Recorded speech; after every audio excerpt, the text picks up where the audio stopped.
Ismoil aka, bugungi siz bilan gaplashmoqchi bo'lgan mavzuyim barcha uchun qiziqarli bo'lsa kerak. Chunki siz bilan bugun pensiya mavzusi haqida suhbatlashmoqchiman.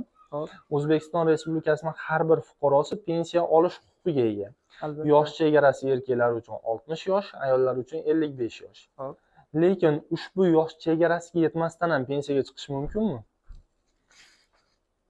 Albatta mavjud. Bu qonunchilikda nazarda tutilgan mehnat sharoiti zararli va og'ir ishlarda ishlagan shaxslar o'sha muddatidan ilgari umumiy belgilangan yoshni qisqartirgan holatda imtiyozli asoslarda pensiyaga chiqish huquqiga ega. Aynan shu holat bo'yicha amaliyotimda bir holat mavjud. Bir yaqin tanishimiz pajarda, ya'ni yong'in xavfsizligida ishlaydi, og'ir sharoitli holatda. Lekin pensiya jamg'armasi tomonidan uni imtiyozli asosda pensiya yoshiga yetmasdan pensiyaga chiqarish rad etib kelinmoqda. Asosi nima dedingiz? Asosi davlat attestatsiya ko'rigi o'tkazilmaganligi.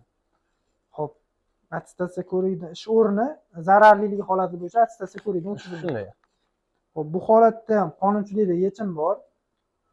Davlat pensiya ta'minotiga oid ishlar bo'yicha o'sha Oliy sud plenumi qarori bor. O'sha plenum qarorining 20-bandida yana unda aytiladiki, ish o'rnini attestatsiya ko'rigidan o'tkazish bu xodimning majburiyati emasda, bu aslida ish beruvchining majburiyati hisoblanadi. Shu sababli xodimni imtiyozli asosda pensiyaga chiqish huquqini cheklamaslik kerakda.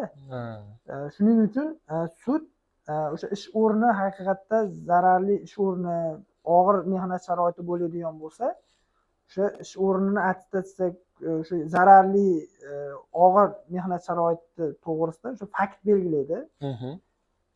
Buning uchun o'sha fuqarolik sudiga ariza ko'rinishida yuridik fakt belgilash bo'yicha ariza shaklida ariza kirgiziladi. Yuridik fakt belgilash to'g'risida o'sha ish o'rnini zararli yoki o'ta og'ir ishda ishlaganlik faktini belgilash to'g'risida ariza taqdim qilinadi fuqarolik sudiga. Tushunarli. Demak, bizning o'sha tanishimiz ham fuqarolik sudiga ariza kirgizishi kerak. Yuridik o'sha zararli yoki o'ta og'ir ishlarda ishlaganlik faktini belgilash bo'yicha ariza kirgizish kerak. Bu holatlar bo'yicha yana bizning tanishimizdan tashqari har bir fuqaro yuzaga kelishi, uchrashi mumkin bo'lgan holat. Albatta, uchraydi. Men o'zimda ham amaliyotimda bir necha holatlar bo'lgan. Aynan shu holatlar bo'yicha zararli og'ir mehnat sharoitida ishlaganlik to'g'risida shu fakt belgilashga ariza kirgizgan holatlar bo'lgan. Demak, bu holat bo'yicha bemalol obunachilarimiz sizga murojaat qilishi mumkin. Bu kabi xizmatlarimiz bor. Aynan shu holatlar bo'yicha ham huquqiy xizmatni ko'rsatib kelamiz.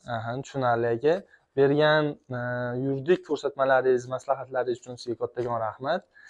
Agar sizda ham shunga o'xshash holatlar yuzaga kelsa, bemalol advokatimizga murojaat qilishlaringiz mumkin.